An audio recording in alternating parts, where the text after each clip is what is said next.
Good evening, everyone, and welcome. Thank you for joining us this evening and attending tonight's BQA Virtual Producer Forum webinar. We're certainly excited to have so many of you join us to hear more about the Beef Quality Assurance Program and to hear from you about your thoughts on how we can continue to build the best possible BQA program and responsibly use your checkoff dollars. Just a few housekeeping order of business. If you wish to ask a question at any time, please use the chat function on the GoToWebinar menu bar that you'll see on your screen. All attendees are muted to ensure that everyone can hear clearly and that we don't have any feedback. So we'll be using that chat function or the question and answer function, whichever works best for you, to ensure that we can get to your questions. This evening's webinar will also be recorded for those to watch at a later time and will be available after this evening's webinar if you'd like to rewatch any aspects of that. With that said, we'll be getting started. It's my pleasure to introduce to all of you Ms. Kim Brackett and Dr. Trey Patterson. Kim and Trey are the chair and vice chair of the BQA Advisory Group, and they'd like to give a few words of welcome. Kim? Thanks, Chase. I want to thank all of you so much for taking time out of your evening to join us tonight for our BQA Forum. We have a jam-packed agenda, and I'm excited to share all of this information with you.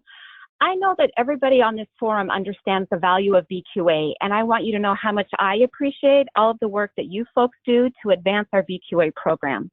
So again, welcome to our forum. Thank you for joining this evening. And Trey, do you have some comments? Yeah, thanks, Kim. And yeah, you bet. Welcome from the BQA Advisory Board. You know, I think it's really exciting right now, the things you're going to hear today, the momentum that BQA has gained. And one thing that is, to me, that is really, really exciting about this is that our customers have really begun to embrace beef quality assurance. And BQA being a grassroots driven program, a science-based program, and one that's based on voluntary education is a really important step, I believe, in our operational freedom and ability to conduct good business. I don't think there's a better time, really, with all the panic that's going on in the country, for us to ensure, help ease the minds of our consumers and ensure them that we have the training and protocols in place to make sure that we're putting a safe and healthy beef supply on U.S. tables and abroad, and I think that's what our customers want. And I think we're doing this while we're addressing concerns about how animals are treated and handled, and assurances that we're taking stewardship of our environmental resources very seriously, and really actively trying to make positive continuation in that area. So the thing about BQA is there's no gimmicks. It's not a sales gimmick. There's no operational restrictions that are dictated by groups that would just as soon we be out of business. It's just science-based practices that satisfy demand that our customers have about their food and how it's raised. So I know in our operation, we're really excited about where this is going. It's about doing things right, and it's about expanding and strengthening our market opportunities. I think you'll hear about some of these things today, and hope you enjoy the seminar. Thank you.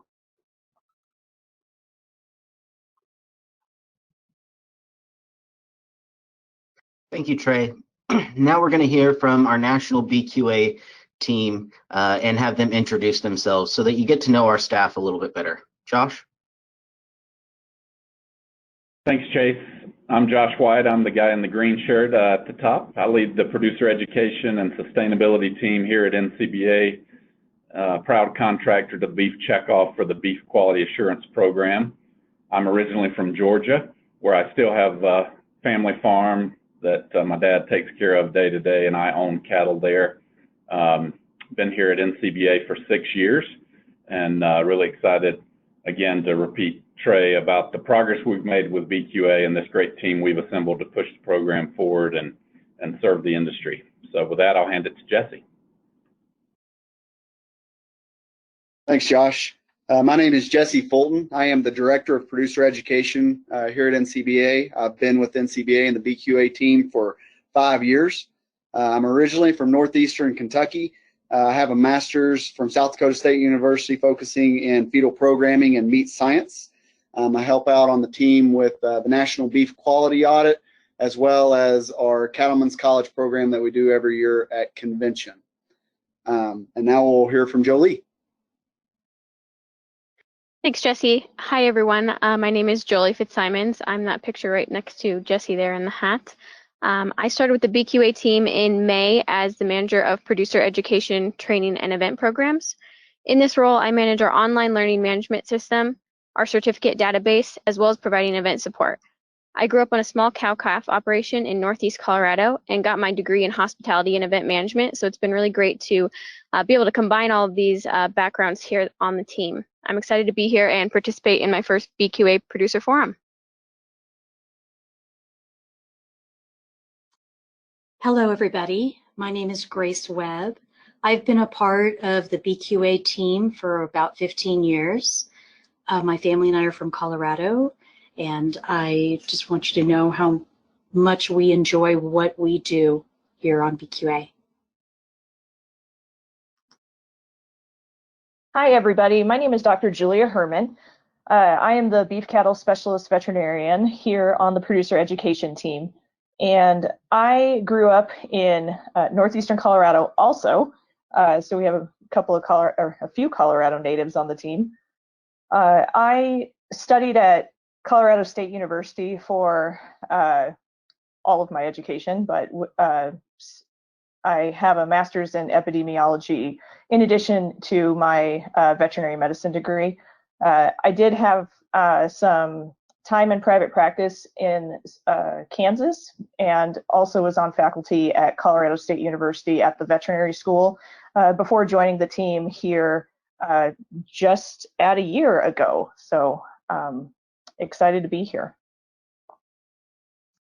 Thanks, Julia. And just so everyone can put a face with the name, I'm Chase DeQuate, the Director of Beef Quality Assurance Programs at NCBA, and I've been with NCBA for 6 years, now based out of the Washington, D.C. office. Originally from California, though, have a degree in animal science from UC Davis and did my graduate work at Cal Poly San Luis Obispo in beef marketing programs, and I'm there with the red background. So what we're going to hear next about is some really new and interesting information about the future of the beef industry and why BQA is important to that. Kim Brackett is going to share with us some information about the beef industry long-range plan, which was just unveiled last week at the Cattle Industry Summer Business Meeting. And you'll see that BQA plays a very important and vital role in the future of our industry. So I'm going to hand things over to Kim, who's going to cover off on the long-range plan. Thank you, Chase.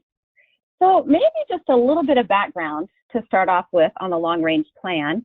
Every 5 years, the Cattlemen's Beef Board, the Federation of the State Beef Councils, and the Policy Division of NCBA come together to fund this strategic planning project. The officers of those organizations appoint a task force that is responsible for developing a 5-year industry-wide plan.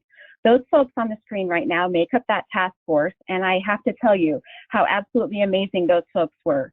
They spent hundreds and hundreds of hours listening to experts, studying articles, researching issues. We did participate in a couple of in-person meetings, but we spent the majority of our time on what must have been a zillion Zoom phone calls.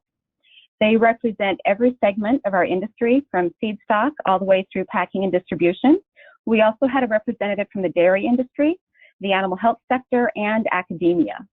I don't know if you might know some of these folks, but if you do, please give them a pat on the back and thank them for all of the hard work and commitment they put into creating this plan. So a little bit of background on the planning process. Next slide, please. as we created this plan. As I mentioned, we did meet in person. We met in December and again in February. And those two meetings were really spent talking about the strengths, weaknesses, opportunities, and threats that are facing our industry. We started hearing from some of those industry experts, and we discussed a few of the challenges that we had faced over the past year, the Holcomb fire, depressed cattle markets, and the increasing amount of noise around alternative proteins.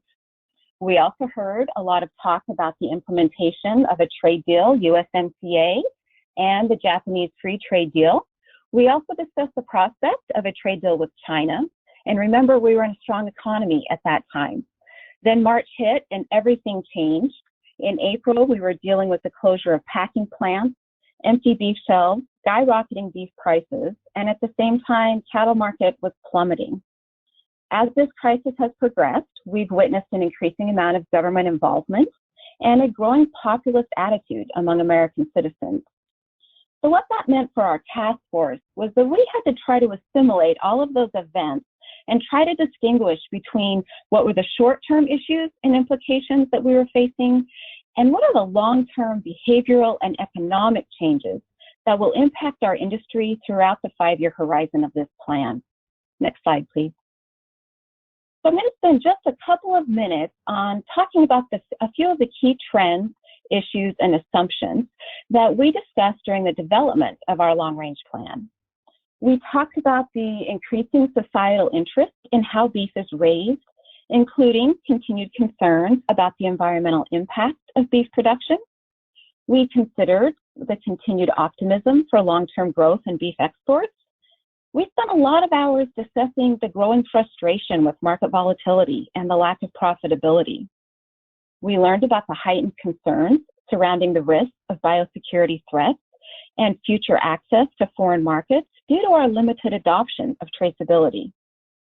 We learned about the growing prevalence and use of technology and social media in shaping public opinion that drives purchasing decisions, as well as increasing media coverage and tremendous investment in cell-cultured and plant-based proteins.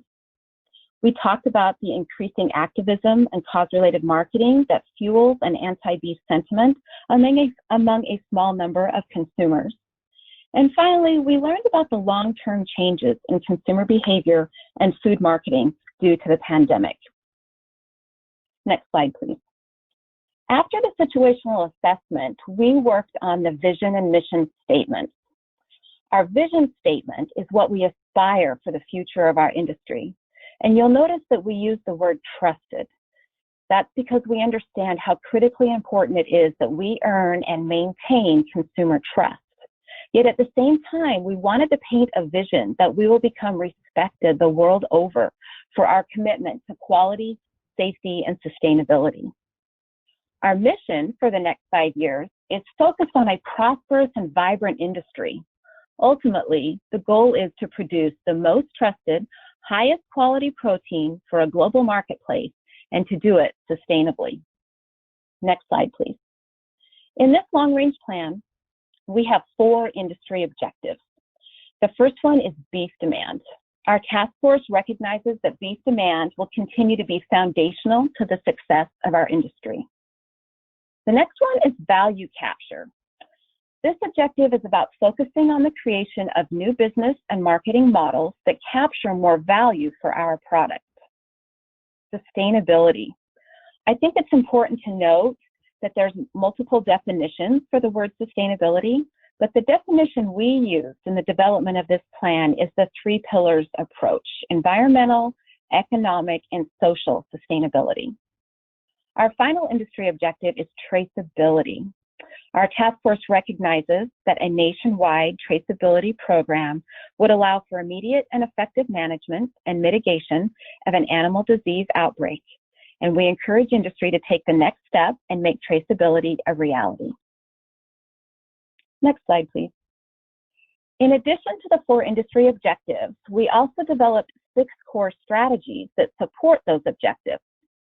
If you're familiar with the previous long-range plan, you'll recognize that 4 of these strategies are fairly similar to the strategies in the 2020 plan. For the 2025 plan, we have added 2 new strategies.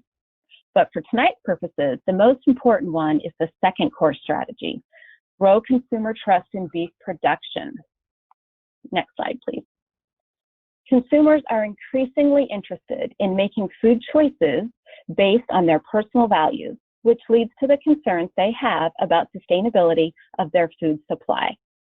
According to the Consumer Beef Tracker, 70% of consumers consider how food is raised when making purchasing decisions, yet only 27% of consumers claim familiarity with how cattle are raised. Overall, consumer concerns about production issues are increasing year over year. Many of the initiatives in this strategy build off of work that began in the previous long-range plan.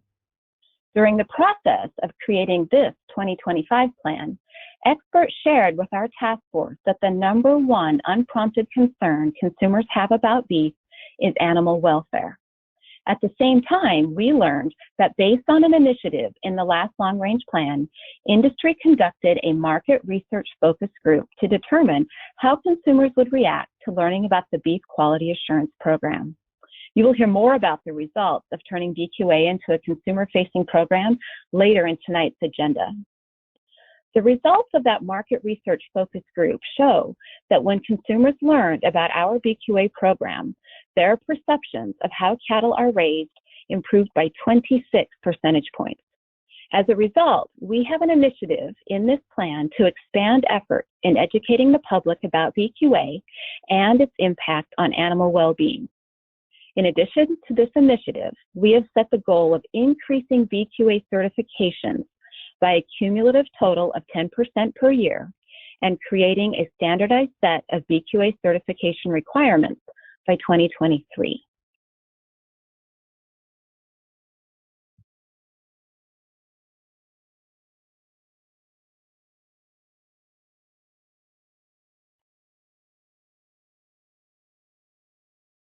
Chase, I think those slides were a little out of order, so I think we're good, unless you had anything else you'd like me to discuss about long-range plan. No, Kim, that was great. Thank you so much. Oh, you're welcome. Thank you. As you can see from Kim's presentation, BQA is becoming one of the marquee programs, not only of the beef checkoff, but the cattle and beef industry as a whole. The program is serving as the foundation and cornerstone for a number of checkoff initiatives, including a key role in our consumer messaging and marketing campaigns, which you'll hear about later this evening.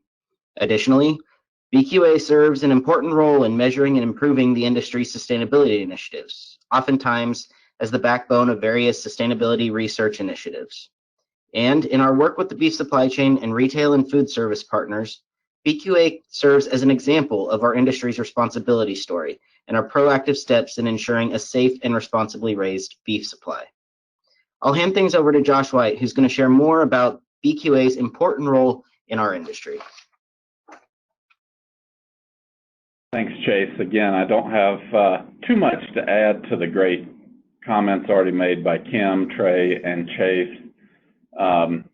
I guess my thoughts are more back to growing up as someone who sort of came of age and bought my first cattle when the BQA program really was launched, and learning as a young teenage producer about things like correct injection sites and withdrawal times, and just seeing how much this program has evolved and grown over the years to be so much more, and to be so much more impactful, as Chase mentioned and Trey mentioned, both within the industry and to our supply chain partners.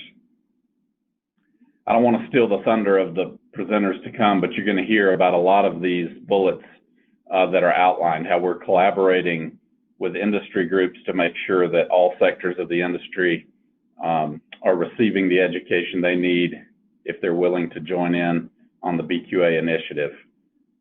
You know, it's inspiring to hear the long-range plan really be aggressive on issues that we know consumers care about. Thank you, Kim, for leading that initiative and leading that group forward on the long-range plan.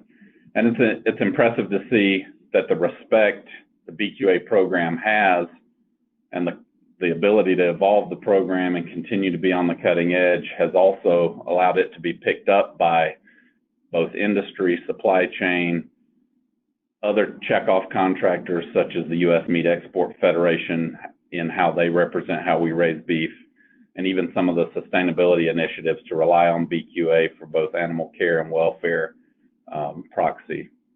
And also, as it says here, where would we be without our extension and university folks, both extension veterinarians and researchers in the veterinary field and other places that help us to really advance BQA training and research all across the country. So with that, I won't hold things up too much. We'll hand it over to Jolie Fitzsimons, who you heard from earlier, to talk about progress we're making in certifications. Thanks, Josh. BQA certifications continue to be on the rise, and it's been exciting to see that so far. While 2020 has presented a number of challenges, particularly to our in-person BQA certification opportunities, we've still seen the program grow its certification numbers to record levels. Much of the increases in certification numbers this year can be attributed to our online training and our equivalent programs with online training available. As the country reopens, we are seeing more in-person training opportunities and will likely see those numbers begin to grow again too. The BQA transportation program has seen a similar pattern of steady online growth in 2020, spurred early this year by PACA requirements for BQAT certification on drivers arriving at the plant. If you haven't completed your BQA certification recently, or at least in the last 3 years, consider checking to see if your state is offering in-person training, or log on to bqa.org and start your online training. Next, we will hear more about the industry partnerships that we have formed from Chase. Thanks, Jolie. You know, it's impressive to see the partnerships we've created, particularly over the last 5 years. In the last 5 years, we've partnered with other industry initiatives to extend our reach to audiences that have been traditionally difficult to reach for BQA. In 2017, we began recognizing equivalency with the National Dairy Farm Program for dairy producers that completed a version 3.0 and now, in 2020, a 4.0 evaluation through their program. We're able to grant this equivalency because we've worked closely with their program to integrate BQA principles into their program standards. Additionally, this has resulted in a successful partnership that has allowed both of our programs to deliver important information to both our dairy and beef audiences. And to reach a growing youth audience, we've partnered with the Youth for the Quality Care of Animals, or YQCA program, which reaches thousands of 4-H, FFA, and youth producers with a multi-species quality assurance program curriculum. We partnered with this program because it was built as a joint initiative with the pork, sheep, and poultry industries, when all of our groups recognized the need to reach youth that might show several different species of animals with a quality assurance program. In fact, this curriculum is built to ensure that students are receiving the correct information and the knowledge that they need in a way that is appropriate for their age group and appropriate for online learning of youth. Earlier this year, our program and its equivalents have received important international distinction from USDA regarding our animal welfare standards. We're going to hear more from Dr. Herman next about our recent recognition. Thanks, Chase. So animal welfare has always been and continues to be an integral aspect to raising healthy animals in all sectors of the cattle industry, as Kim mentioned earlier. Our producers, such as yourselves, you know the importance, and these values are confirmed throughout the supply chain to our consumers. The BQA program has been working with the USDA's Agricultural Marketing Service to evaluate our program's animal welfare standards and assess compliance within the International Organization for Standardization, or ISO. ISO is an independent, non-governmental international standards setting organization who works with the World Organization for Animal Health to develop specific industry assessments. The specific assessment or technical specification that our program was evaluated for applies to terrestrial animals, and it ensures that food producing animals are raised, transported, and processed humanely. It also establishes a strong framework for industry animal welfare standards and programs so that they can be verified, and it proves that they're that they are rooted in science, and that the program can be widely accepted. The audit followed a checklist that was developed by a team of professionals, including Dr. Jessica Watson, Jeff Waite, and Dr. Dan Thompson, who were instrumental in starting this process. In December of 2019, our application was submitted for review, and this audit evaluated all of our resources that we have within the BQA program. So that's our national manual, the various assessments that we offer, and other resources in addition to the YQCA program that Chase mentioned. Earlier this summer in June, we were very pleased to hear that our program was approved and found to be in compliance with international animal welfare standards, which are recognized by the OIE, and this allows our BQA program to be listed on USDA's Quality Assessment Division website.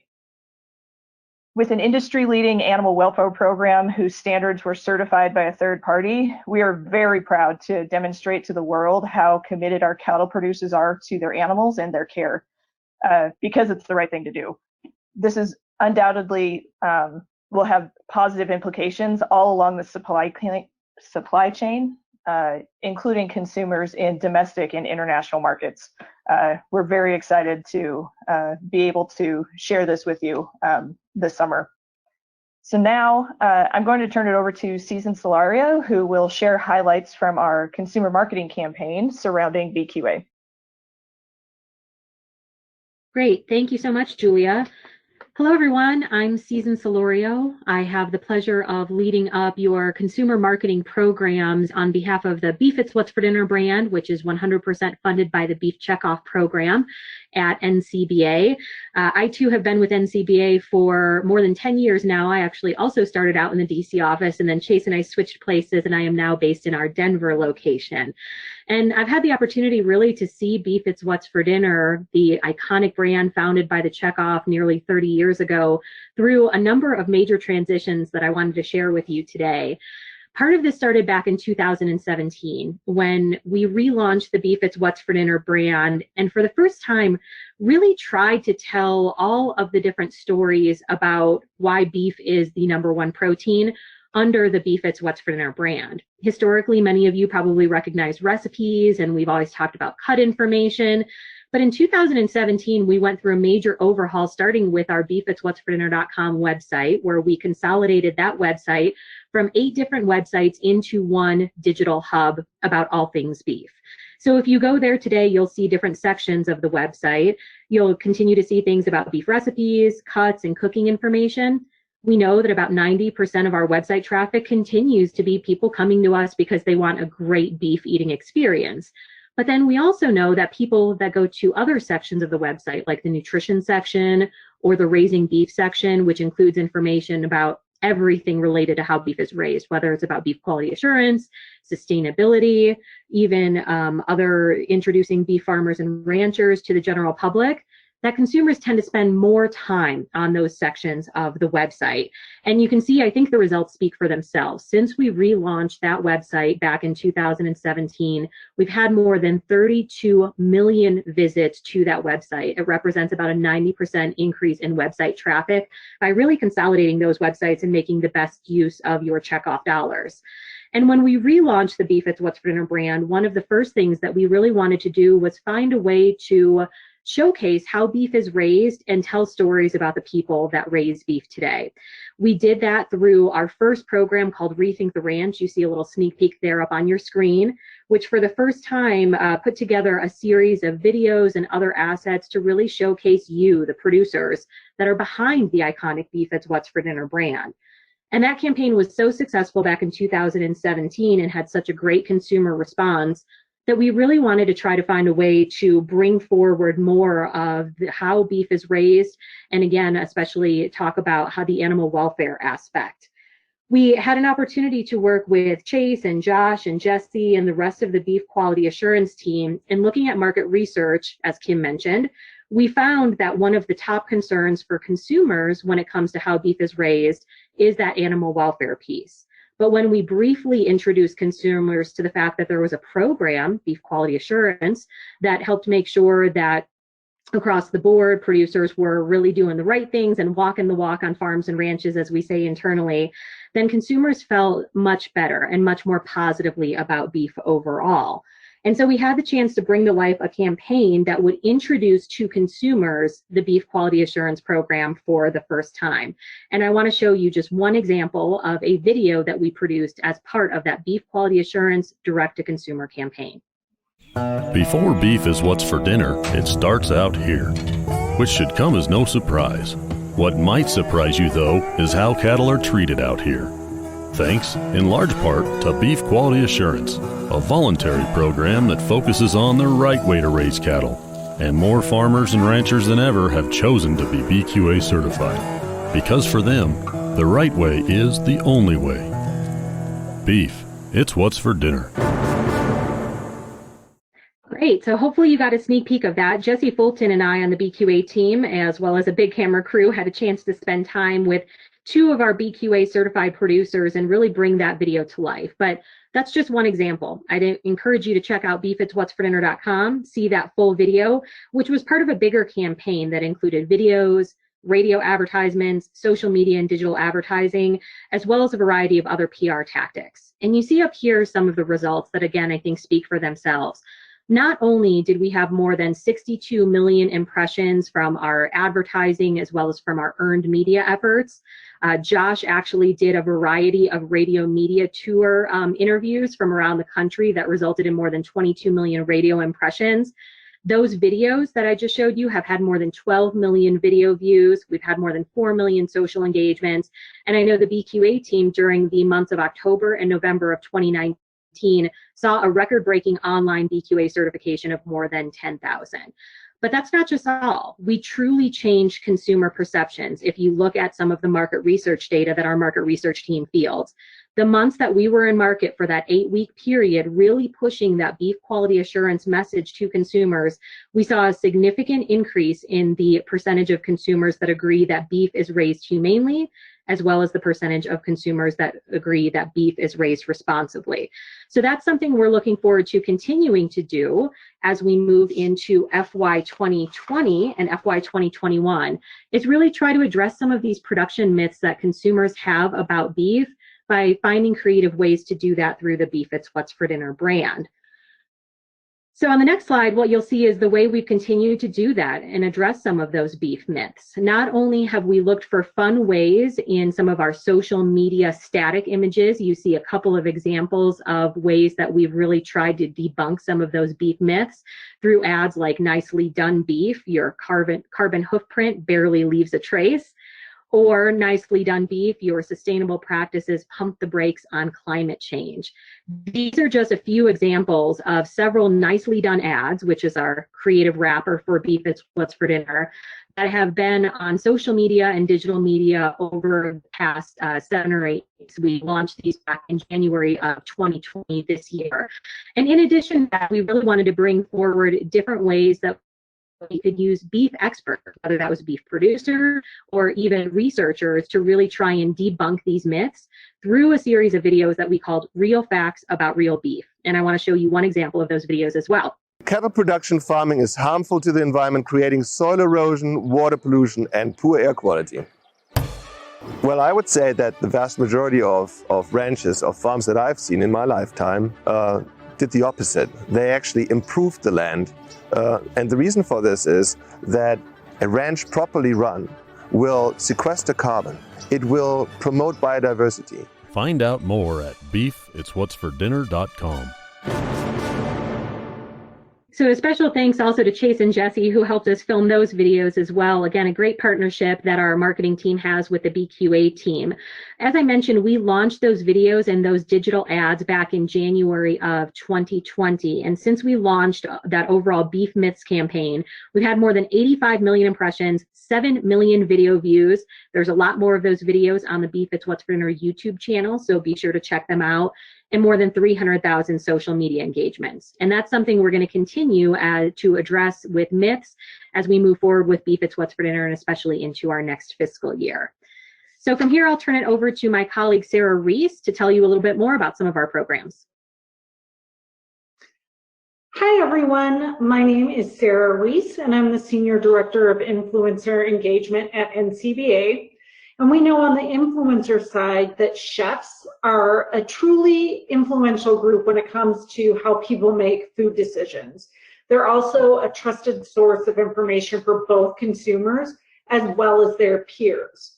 So we knew it was important, just like we're educating consumers, to educate chefs about the Beef Quality Assurance Program. So to do this, we are partnering with Chef's Roll, who is a food media company that produces events as well as creates content that they'll share out on their website and on their social media channels. The Chef's Roll community is made up of over 18,000 culinary professionals. So we know that this is a great opportunity for us to reach chefs with these messages. We're currently in the process of creating a series of videos with Chef's Rolls that brings farmers and ranchers together with chefs. The videos bring chefs from across the country to see the industry, and it gives them a firsthand look at the care that goes into creating the highest quality beef. It takes farmers and ranchers to the chefs' restaurants to see how some of their most popular beef dishes are made. Our first video shoot took place at the beginning of July, and we did that shoot in Arizona, where we had Executive Chef Ryan Clark meet Santa Fe Ranch Manager Dean Fish. On this visit, Chef Clark was able to learn about environmental stewardship, the management of land and water resources, as well as about proper cattle handling techniques. The video shoot finished off with Dean visiting Chef Clark in his restaurant to see how his popular cowboy ribeye steak is made. The second video shoot that we did took place in Oklahoma, and during this shoot, we had a chef visit a feed yard. We have several other videos that we're currently working to produce with Chef's Roll, and in those videos, we'll continue to bring chefs to visit a variety of sectors of the beef industry. These videos haven't been released yet, but we did receive our first draft of the Arizona shoot video just yesterday. So we're going to give you guys this first sneak peek of the video. The video does still need some editing, and we're working on that with Chef's Roll, but we thought this was the perfect platform to share the first look. So let's check out that video. My name is Ryan Clark. I'm the executive chef at Casino del Sol in Tucson, Arizona. I'm a Tucson native, born and raised here. Absolutely love the local community. Worked here for about 15 years in the restaurant industry. Graduated from the Culinary Institute of America in Hyde Park, New York, and just love what I do. My name is Dean Fish, and I ranch here in southern Arizona near Nogales on the U.S.-Mexico border. I'm a second-generation rancher. I'm part of the Stockmanship and Stewardship Program, and I'm a proud beef producer. Our signature dish is a dry-aged bone-in ribeye, and there's a reason it's one of our top sellers.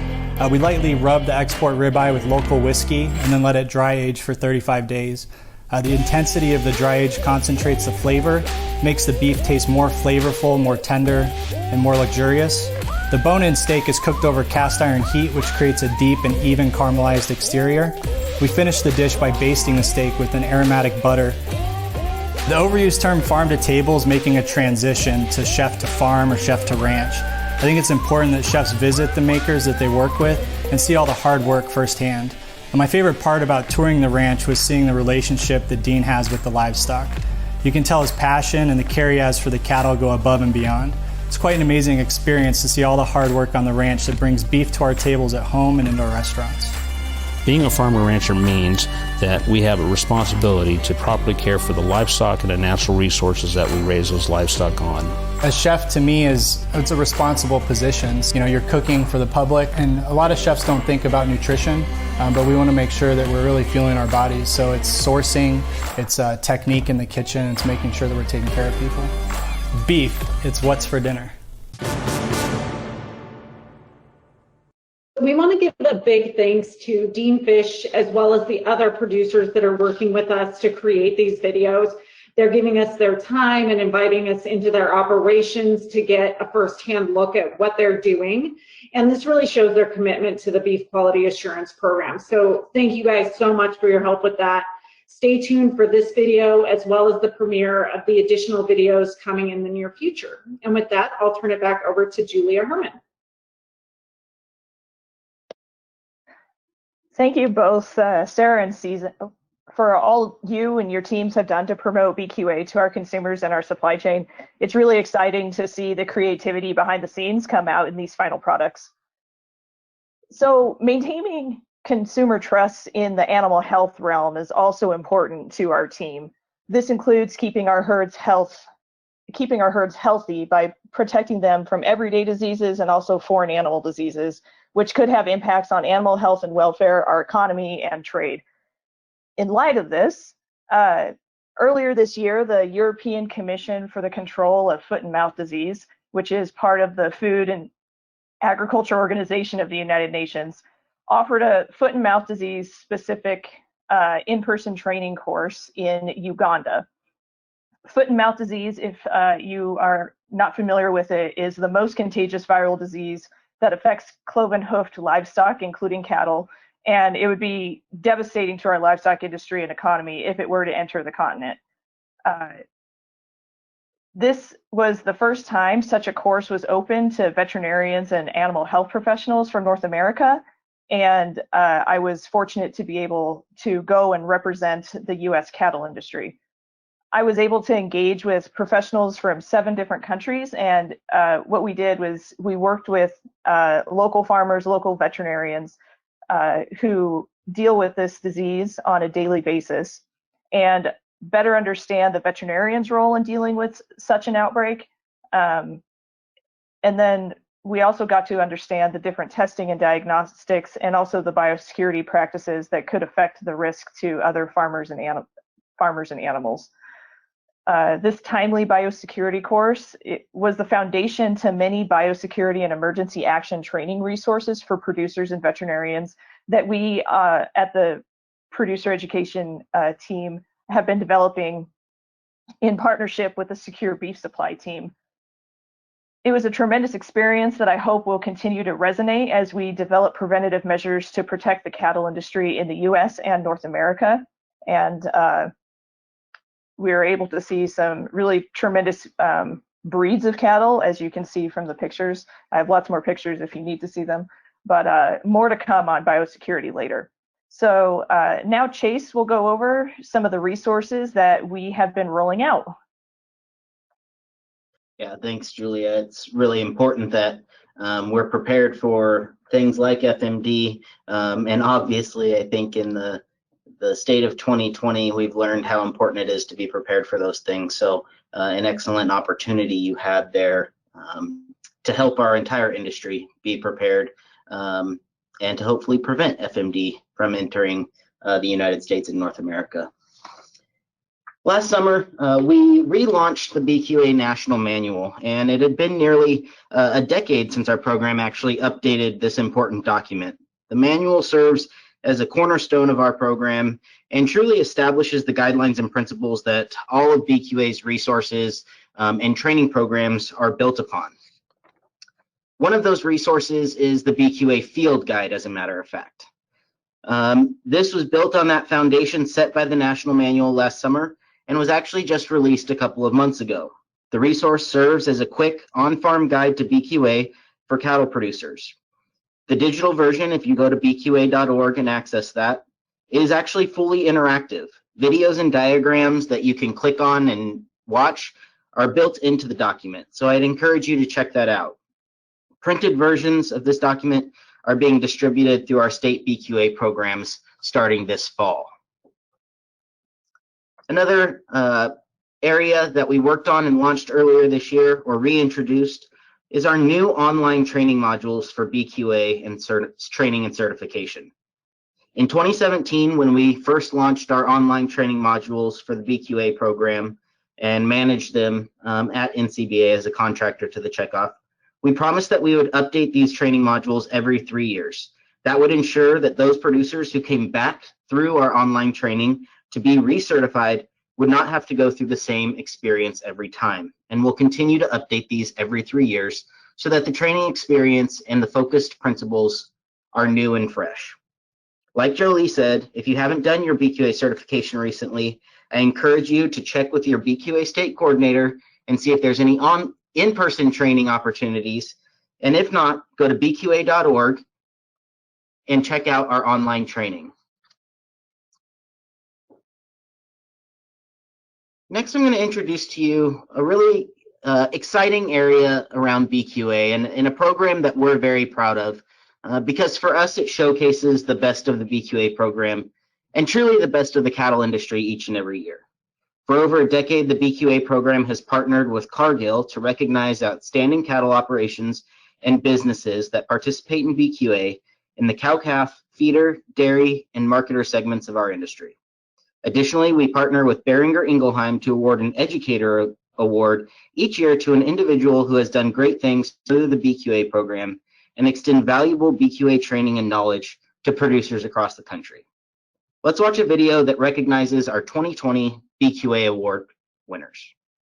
Beef quality assurance started out with the need for injection sites, handling your vaccines properly, getting the right things in the right spots. But now I believe we've evolved into kind of a holistic beef quality assurance program. I see these young ladies and gentlemen that are coming into our industry in dairies or feedlots or out on a ranch, and they know how important the stockmanship and the cattle handling and the whole beef quality assurance program, the whole package, how important it is to success and to our consumers, that I think we have a rejuvenation of kind of an old standard of stockmanship. We always try to do things better, the best way we can, and obviously BQA is one of those things that we feel is very important. But it didn't happen overnight. Sometimes slower is faster.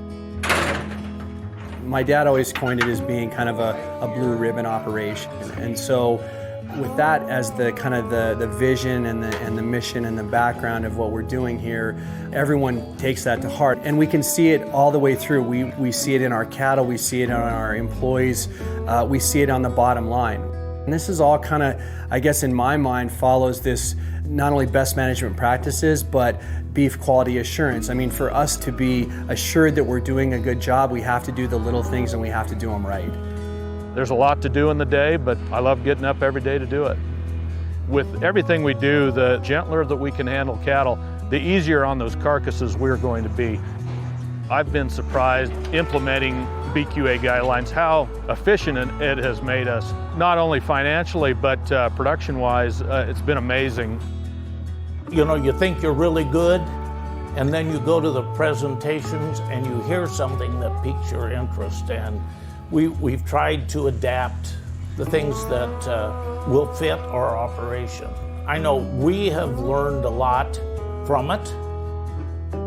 Every company, every business should have a set of standards that they follow, and the Beef Quality Assurance Program gives us that.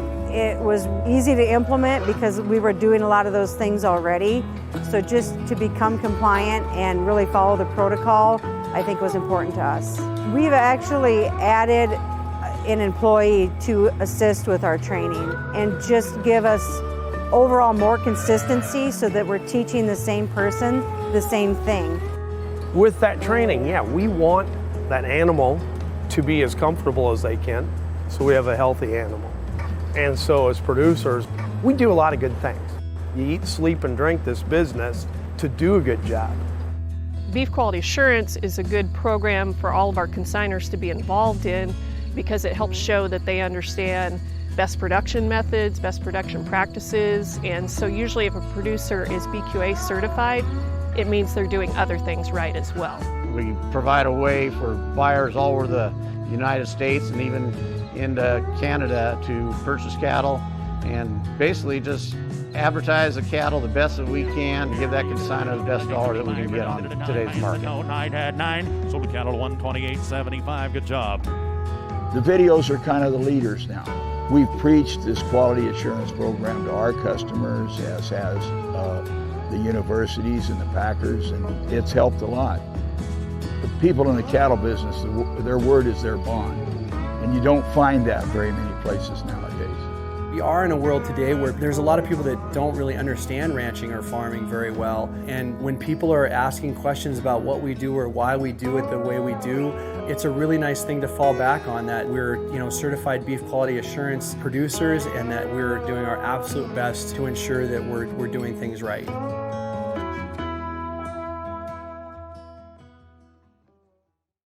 Great. I hope you all enjoyed learning about those exemplary producers. If you think your farm or ranch does a great job of implementing BQA, I encourage you to talk to your BQA state coordinator about becoming nominated for a future BQA award. Each year in the spring, we open BQA nominations, and awards decisions are made over the summer and fall. And each year we announce our BQA awards at the Cattle Industry Convention in late January and early February.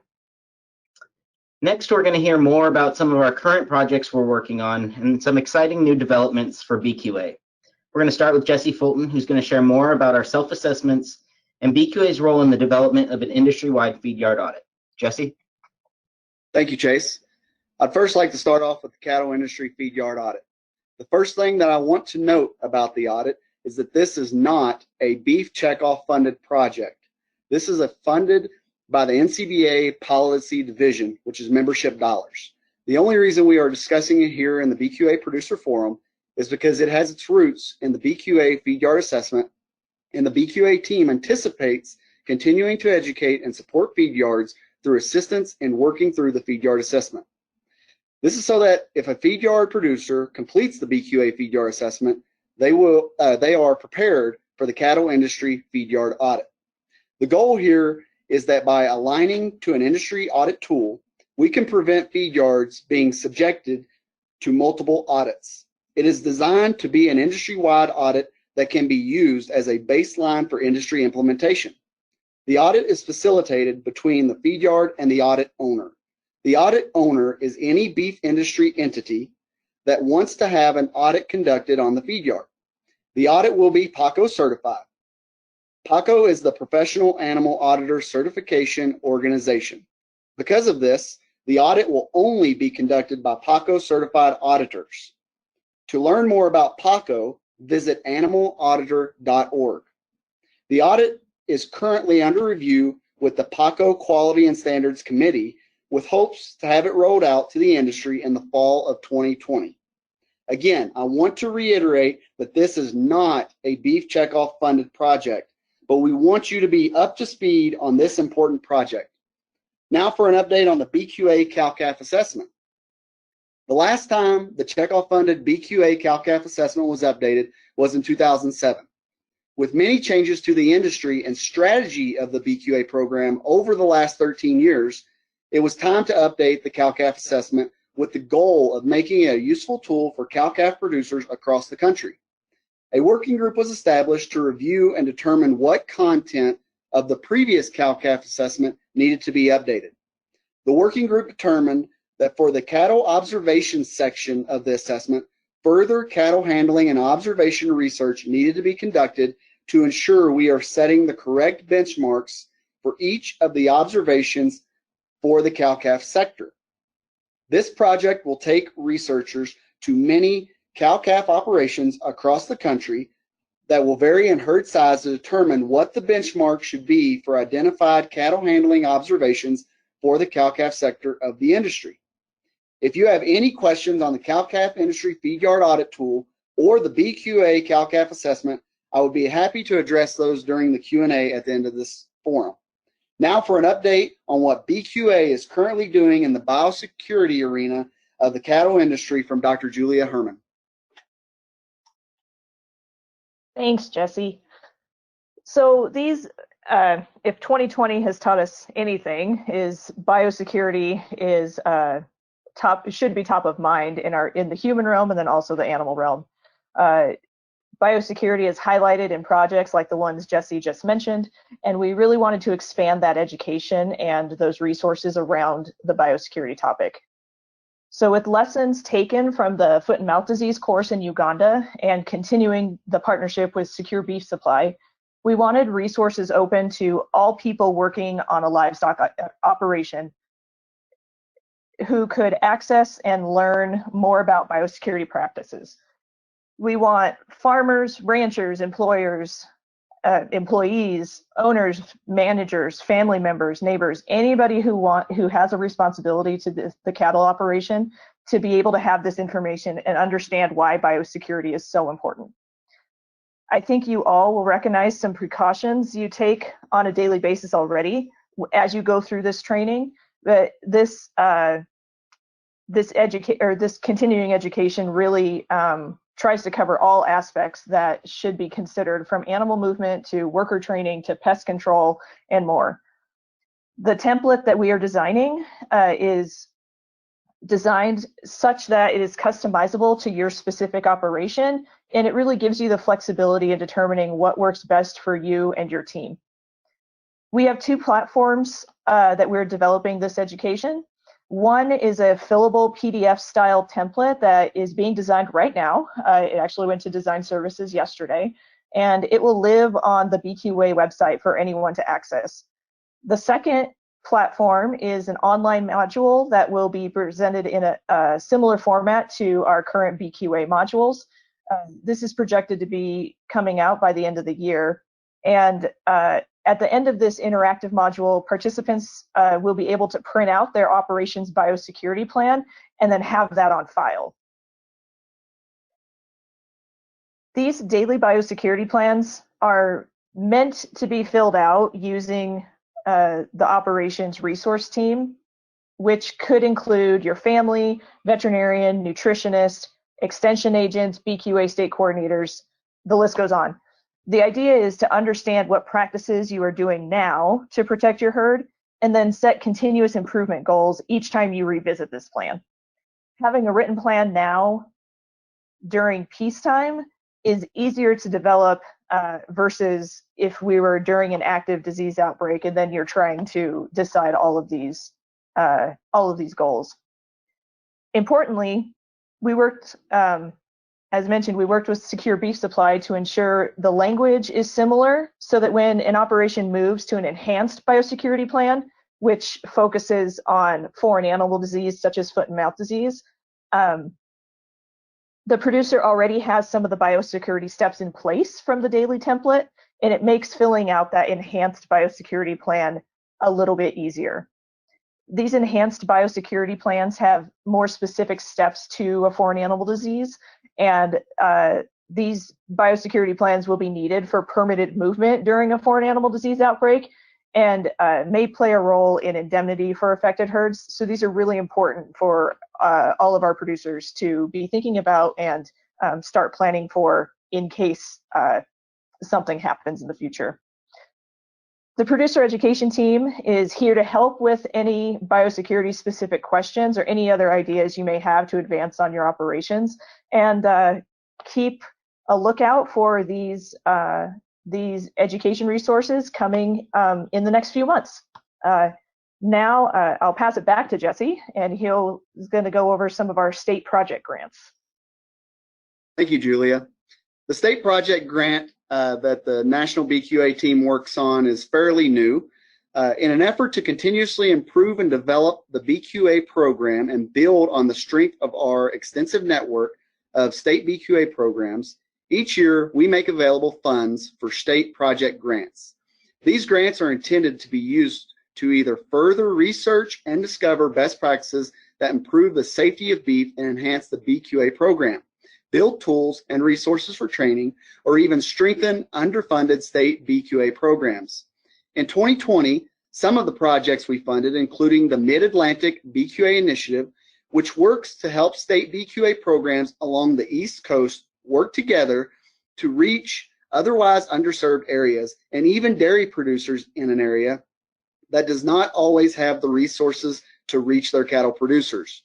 We also funded a series of videos that will soon be made available for training producers and employees to best execute the observations associated with the feed yard self-assessment. Working with UC Davis, we funded a nationwide survey of cattle producers to understand their motivations and interests to participate in BQA. The results of this survey will help us understand how we can better position the program to be a benefit to all producers and encourage wider adoption and certification within the industry. Finally, in Idaho, we have provided funding to help reestablish their program and strengthen their offerings to producers in the state. This is just an example of the kinds of projects that we fund through our state project grants, and each year we invite our BQA state coordinators to propose new projects that we hope to fund. Next, we will hear about the exciting new program area that BQA is focusing on, working to build the calf raisers initiative from Chase.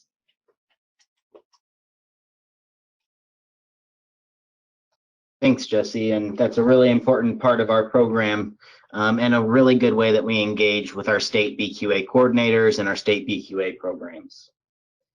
Now, in our upcoming fiscal year, we're going to be moving forward with the development of a calf care and quality assurance program.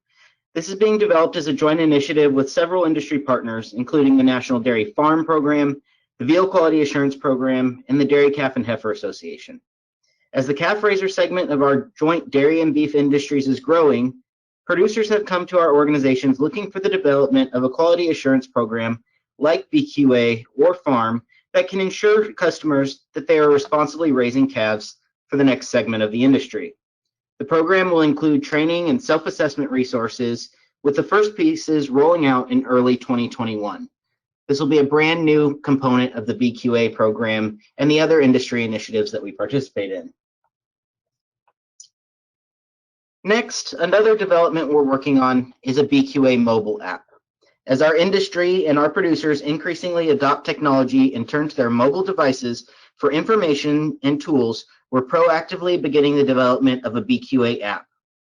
What we hope will be we hope that this will be an everyday tool for cattle producers and are designing the app to include easy-to-use digital resources at your fingertips and functionality that'll be complete with savable BQA self-assessments and record-keeping capabilities. We hope to have the first iteration of our app launch in late 2021, so look forward to that. And finally, the last topic we're going to discuss today is our Stockmanship and Stewardship program. In fact, BQA is again sponsoring the successful Stockmanship and Stewardship program that's been going on for over a decade. But in 2020, our program is going to look a little bit different, just like everything else in the world. With restrictions and health guidance limiting our opportunities to gather in person, we're going fully virtual. So join us on November 11th and 12th, where we'll have a complete slate of educational content and cattle handling demonstrations for you to engage in from the comfort of your own home. We will also be producing an all-new on-demand training video series that will be posted to YouTube for access to training with world-renowned stockmanship clinicians anytime, day or night, for you or your employees. Be sure to visit stockmanshipandstewardship.org as we post more information in the coming weeks about our virtual event and training resources. Now, the next portion of our webinar is going to be an open forum and question and answer period. I'm going to hand things off to Josh White, who will lead us through this. Again, please use the question and answer capabilities of the GoToWebinar software or the chat function to get your questions in. Thank you again for joining us. Now I'll hand it over to Josh. Well, thanks, Chase, and thanks to the whole team for really laying out the aggressive course we're taking to develop new materials, new content, and stay on the cutting edge with BQA. Chase, don't mute your line yet. One of the quick questions just came through is there a price or a fee for the virtual Stockmanship and Stewardship event? Yeah, great question.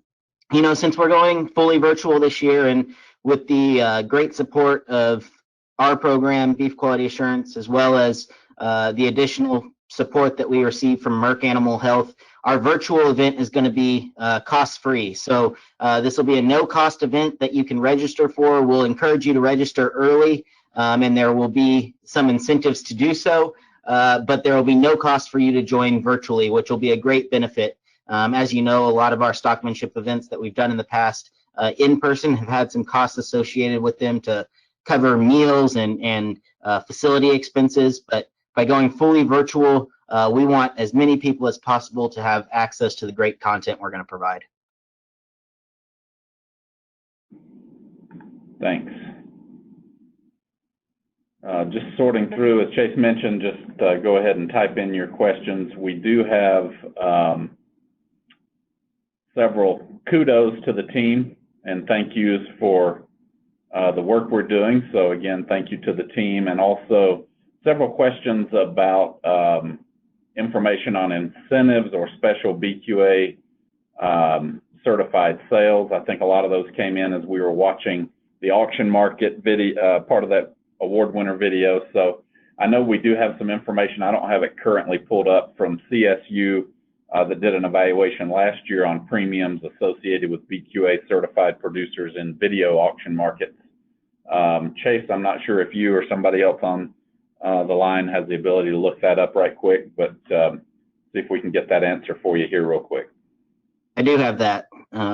So a couple of years ago, and with data released last year, Colorado State University did a study titled "The Effect of Mentioning BQA in Lot Descriptions of Beef Calves and Feeder Cattle Sold Through Video-Based Auctions on Sale Price." So what they did was, this was only based on video auction data, because that's the data that is accessible. But on animals that mentioned BQA in their lot description, they noticed a premium of $16.80 per head.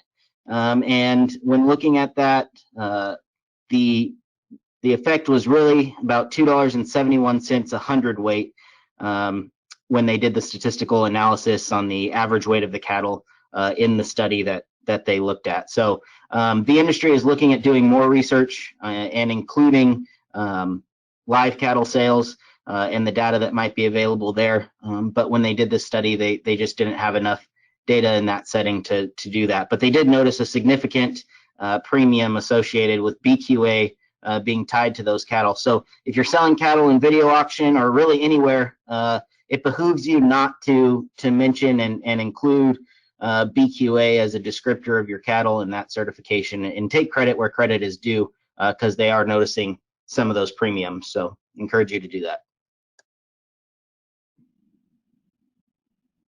Have another comment, just thanking you, Julia, for your hard work on getting that biosecurity plan work done, and mentioning that they know of examples of folks having trouble getting indemnity if they did not have a biosecurity plan, if they had a animal disease outbreak that was regulated and depopulation was forced. So, great comment. There's a question about BQA training available in other languages. We do have Spanish version of our online modules at bqa.org, so feel free to take advantage of Spanish language modules.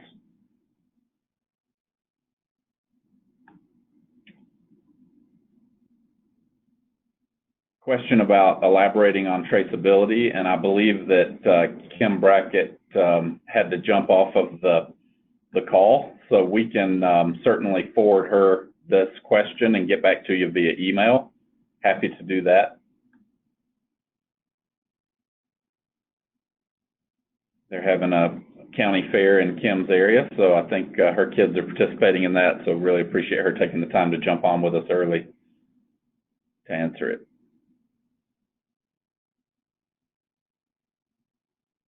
Susan, a question a little bit, let's see here, asking some questions about consumer-facing education.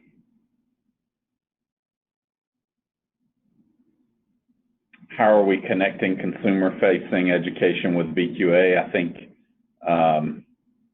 if you want to elaborate any more on that. And then I think this other question is really about percent certification, which I'm happy to take. You know, we analyzed our data sets here of verified certifications that Joe Lee covered earlier on the slide, that enables us to say more than 85% of the beef is handled under BQA guidelines. So we tested that with consumers, and that level of certification increased consumer confidence, as you heard from Susan and from Kim Brackett earlier. Of course, we want to get to 100%. So if you have friends or neighbors that are not BQA certified, please help them understand the powerful impact that message and the program has on consumers and influencers around the country, and we need to continue to strive for 100%. Another marketing related question, more about special auctions or feeder cattle sales. Again, I think to Chase's point in the research, what we know is that mentioning BQA in a online auction description certainly has an impact. My understanding is there are a number of states that have special feeder cattle programs where BQA certification is a requirement. I would encourage you to check with your state extension specialists on the beef side and see if that is available in your state or if they're considering doing that, and also visit with your local market. If you're marketing in a physical auction market, we have heard that by grouping cattle, selling in groups, that they are providing more history on those cattle, including a comment about BQA certification, and that could be impactful there. So a couple of ideas for you.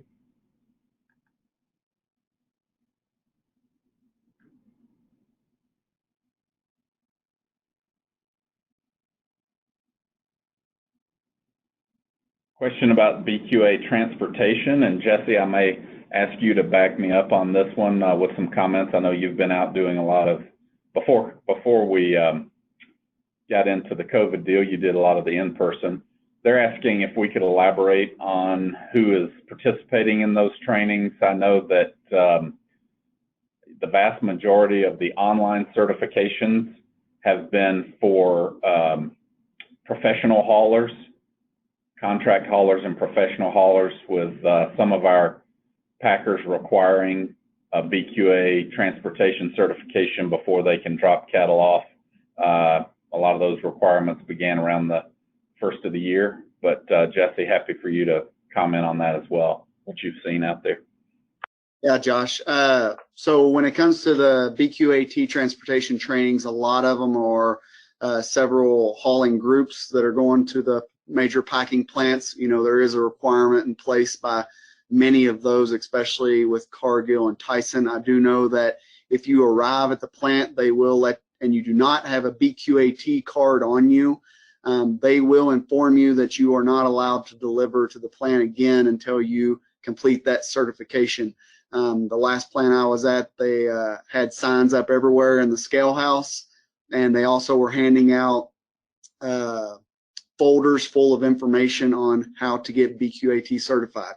This isn't just for the guys that haul cattle every day. This also goes for the farmer feeders that haul cattle even once a year if they feed their own cattle. These are the guys that were probably the least prepared for it, and that they didn't know about the or hadn't seen anything about the requirement, and so they are also at these meetings as well getting BQAT certified.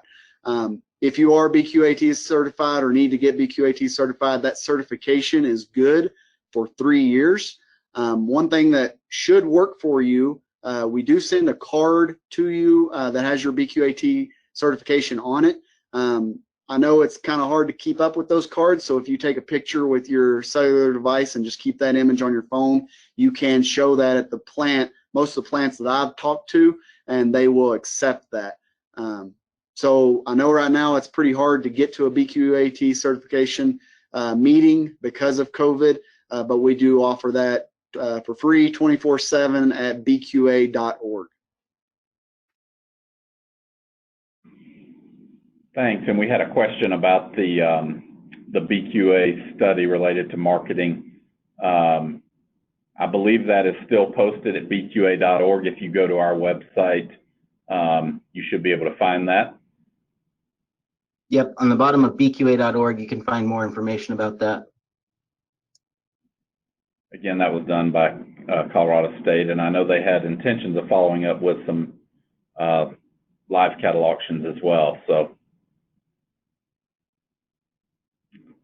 Jesse, it sounds like they were having trouble hearing you. I heard you fine, but you might want to speak up just a little bit more if we get into another question for you. Thanks for sending those in, guys. If you want to keep them coming, I'll try to get to all of them if we can. We'll stay on here for a few more minutes.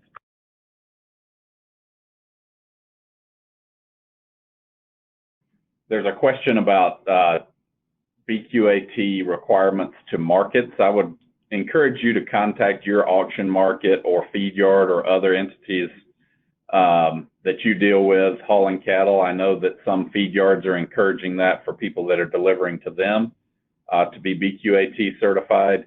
So it is picking up some steam around the country with folks other than packers, but we know that, you know, those packers have gone public with announcements. That's why we're certainly representing that, but always a good idea to mention that or to call ahead and ask if your auction market is encouraging it, or your feed yard if you're making a direct delivery.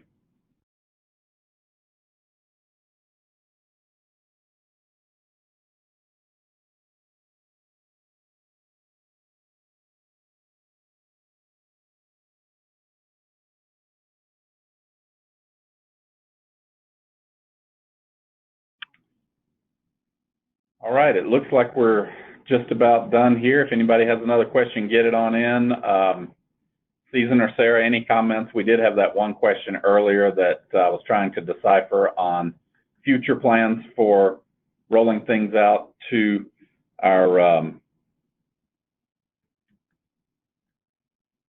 consumers or influencers. I know both of you covered that a bit, but anything else you want to add, feel free to jump in. Thanks, Josh. This is Susan. I think the only other thing I would add is we are continuing to do a variety of different campaigns. For those of you that haven't had a chance to check out our United We Steak campaign, that's our current Beef It's What's for Dinner campaign that's in market through Labor Day.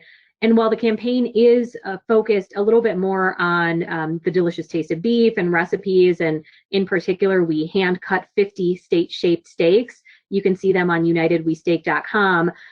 Each individual state has their own landing page, which also introduces them to a local beef producer from around the country, so that, again, consumers can see how beef is raised in different areas of the country, and we can really continue to build that trust. We also released a video at the very beginning of our summer grilling campaign that was called the Original Sponsors of Summer Grilling Season, and utilized a lot of the footage both from Rethink the Ranch as well as some of the BQA footage to, again, really showcase producers. So for us, I think one of the things we're learning is that it doesn't always need to be an either or. Consumers obviously want to enjoy the great taste of beef, but they also want to know a little bit more about the people that raise it and how it's raised.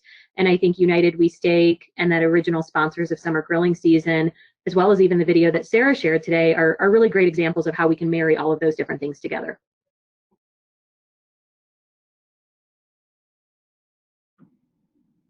Great call out. Yep. That has been a great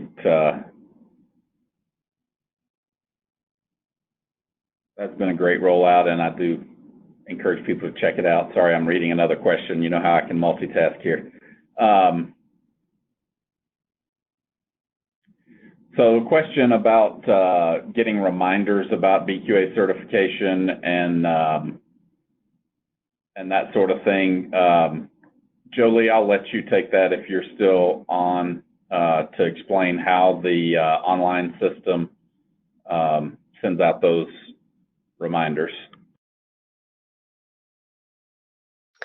Yeah, absolutely. So if you're already registered online in our learning management system, we send out reminders every, I believe, 60 and 90 days before your certification expires. Before that time, if you're still kind of within that 3-year period, you can certainly go on and retake it, but it will probably have a little bit of trouble updating your date. So that's why we send out just those reminders within that 60 to 90 day period, because then that's when the system will go ahead and update your date of certification. So if you are in the system currently, you'll get those shortly before your expiration date, and then you can go back in and recertify online. Great, thanks. We have a question on feed yard assessments as well, and if a veterinarian can help with that. So the assessments are designed to be a self-assessment, or you can utilize an extension agent or a veterinarian or another, what we would consider second party, to help with that. I know that's often valuable to have another set of eyes on your operation and to look over your protocols. It's always good to have your veterinarian and nutritionist as well look through the assessment and help with any SOPs, because they're often needed to help you prepare for some of the documentation around the assessment. And again, the assessment's designed to get you prepared for any audit or third-party assessment that might be coming. So again, it's designed as a self-assessment, but we understand that folks like help. And so, yes, I think engaging your veterinarian, nutritionist, or extension person, someone like that, is a great idea.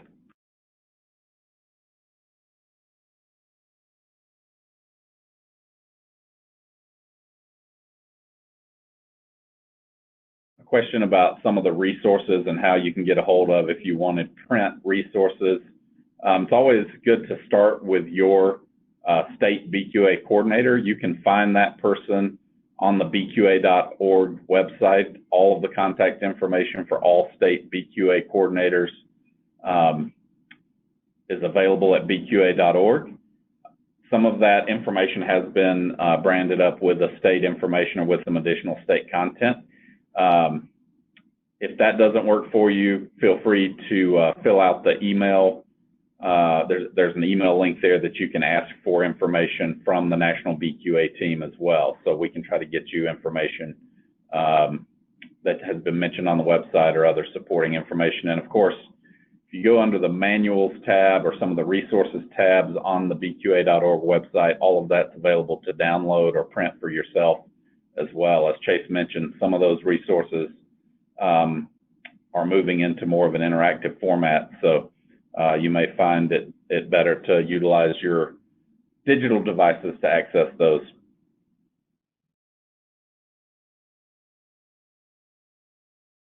There is also a question about getting BQA merchandise or some promotional material around BQA.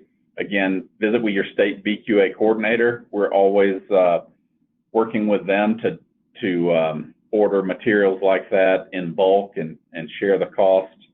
At this time, we do not have a BQA store up with that kind of content, but it's good to hear that there's a desire to see that. And again, we're always listening to producers, what you would be interested in seeing. So thanks for asking the question, and we'll take that in consideration. But again, some of our state BQA programs do have farm signs and other things like that, some materials that we could get you. And again, if you have a real passion for it, put an email in to the BQA team at BQA.org, and we'll see if we can address it in the future.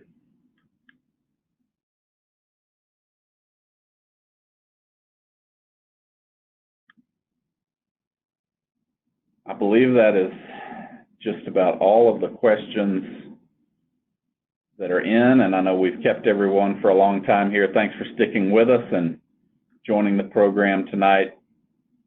Again, if you have any questions for our team, feel free to go to bqa.org. There's a way to reach out to us, or feel free to give a call to NCBA and direct your call to the BQA team. We'll be happy to visit with you. Thanks again to all the presenters, to our volunteer leadership, and to you. Without working together, the program is not successful. So thanks again, and we look forward to seeing you hopefully at some in-person meetings in the future and on our virtual stockmanship and stewardship coming up in November. Thanks, everyone.